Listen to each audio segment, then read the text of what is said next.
Family doctors and hospitals were given another warning today to cut back on the number of prescriptions they write for antibiotics, however much their patients might demand them.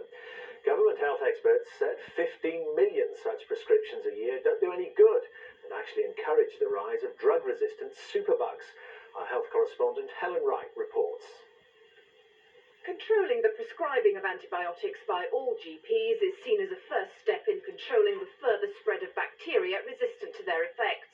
The same controls apply to hospitals too. It's in wards like this that resistant bacteria can cause the biggest problems, spreading easily among already susceptible patients.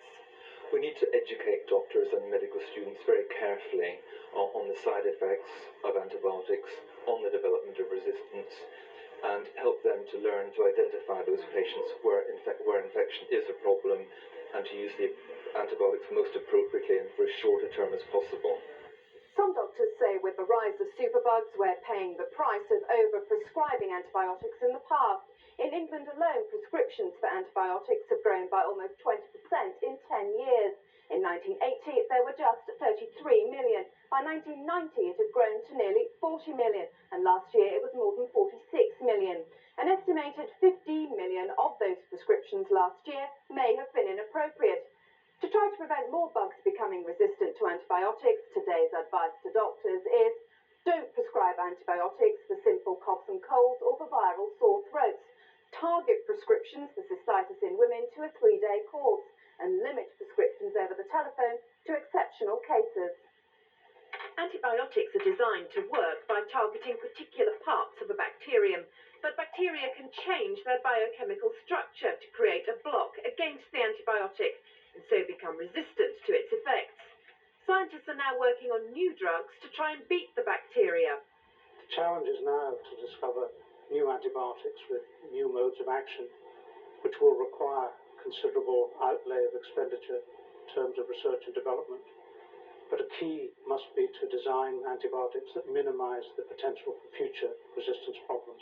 Experts believe bacteria will continue to develop some resistance to antibiotics, but they hope new research and the regulations announced today will help them stay one step ahead of the bugs.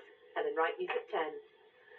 Amnesty International today published a claim that thousands of civilians were massacred in northern Afghanistan last month. It said the Taliban militia did the killing deliberately and systematically after they recaptured Mazar-e-Sharif. 10 Iranian diplomats are also said to have been killed. Our foreign news correspondent Paul Davis reports. Taliban fighters have swept across Afghanistan.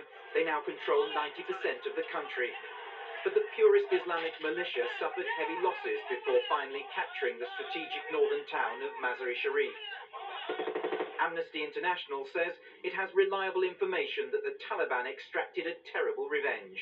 Taliban guards, having taken the town, went from house to house, killing civilians and also executing civilians, including women, children and elderly people as they tried to escape.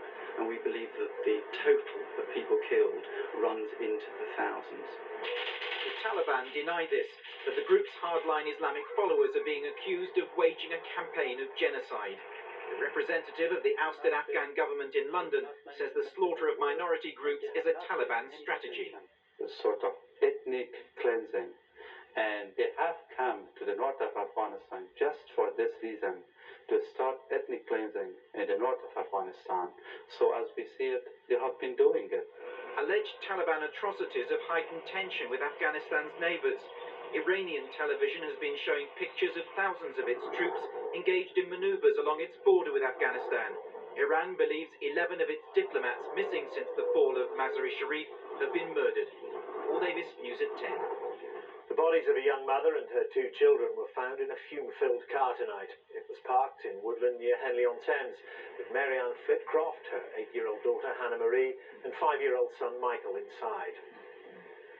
And in the city, the FT index of Britain's 100 leading companies dipped to a 7-month low today, falling by 117 points.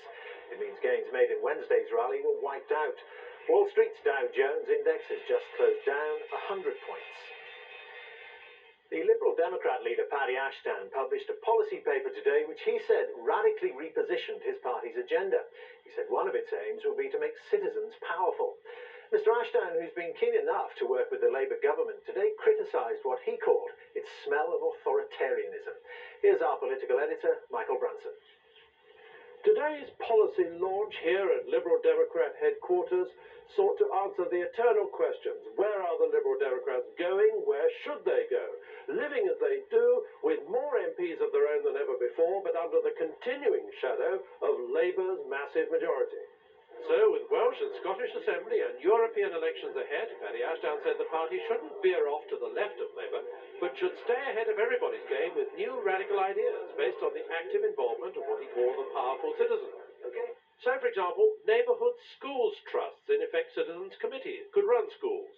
On other matters, second pensions, to add to the basic old age pension, should be compulsory. Hospital waiting lists would be cut. All operations should take place within 6 months. And prisoners should work far more, not simply sit in their cells all day. This year's party conference will debate what Mr Ashdown sees as a pledge fulfilled from last year.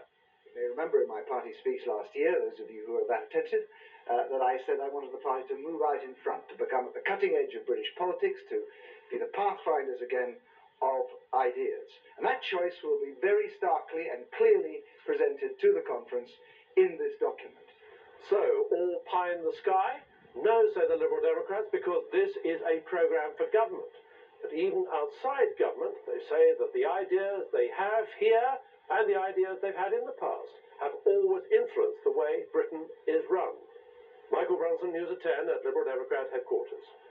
Now, sport and the proposed European Super League was effectively kicked out of play today by the English Premiership clubs. They decided unanimously against any breakaway from UEFA. Even Manchester United, Arsenal and Liverpool have all flirted with the idea. But some change is still on the cards. Here's our sports correspondent, Graham Miller. After 4 hours of talks at the Premier League's London offices, the chairman of all 20 clubs unanimously agreed 2 key points: the rejection of any breakaway Super League, and secondly, the ending of any further secret talks with outside parties. The Premier League bosses heard speeches from both media partners, the company behind the Super League plans, and UEFA, who run the current setup. The clubs remain sceptical of media partners' financial proposals, but admit it's all been useful in their discussions for change with the football authorities. There was clear, unanimous opposition to the suggestion of a breakaway, but it was agreed that reform of European club competitions was needed. The clubs were united in their determination to work together and to ensure consultation and dialogue on the best way forward. With Manchester United earning around £10 million from the Champions League last season, the attraction for clubs to play in Europe is clear enough. Now, with breakaways off the agenda, UEFA can be expected to sanction changes to their competitions quite quickly. The likelihood now is for more English clubs to cash in on European football with the new competitions in place, possibly as early as next season. Graham Miller, News at 10, Central London. Tennis, and Greg Rosetsky fought his way into the third round of the US Open in a 5-set thriller this evening. Rosetsky took 3 hours to beat the Czech player Bodan Uliarak. Rosetsky lost the first set, but then served 30 aces on his way to victory. And finally, 13-year-old Prince Harry settled into his new Etonian uniform today and his new school regime. The day started with chapel and then his first lesson, which was French. Sue Saville reports. Prince Harry emerged from his new term-time home with his housemaster and a group of other new boys. Harry strode confidently ahead of his new classmates, showing no first-day nerves. He looked relaxed and smiled for the cameras. He was wearing Eton's traditional school uniform, formal morning coat, pinstripe trousers and starched collar. His brother William stayed out of sight, leaving the limelight to Harry. He was watched by other boys from his house, a prince among pupils. The cameras were invited along to capture Harry's first day. After this, they're not welcome. Harry will have a room to himself and brother William boarding in the same house. Security was extra tight today, and a police protection officer will shadow Harry at all times. From now on, Prince Harry will get on quietly with his school life away from the cameras, just as Prince William has been doing. Prince Charles is very keen that, especially since their mother's death, the two princes should be allowed to grow up in private, away from day-to-day public attention. Plain Harry Wales, as he'll be known at school, has come through a difficult year. Now he's getting on with this next chapter in his life. Sue Saville, News at 10, Eton. And that's all for now. Join us again tomorrow. From all of us here at ITN, good night.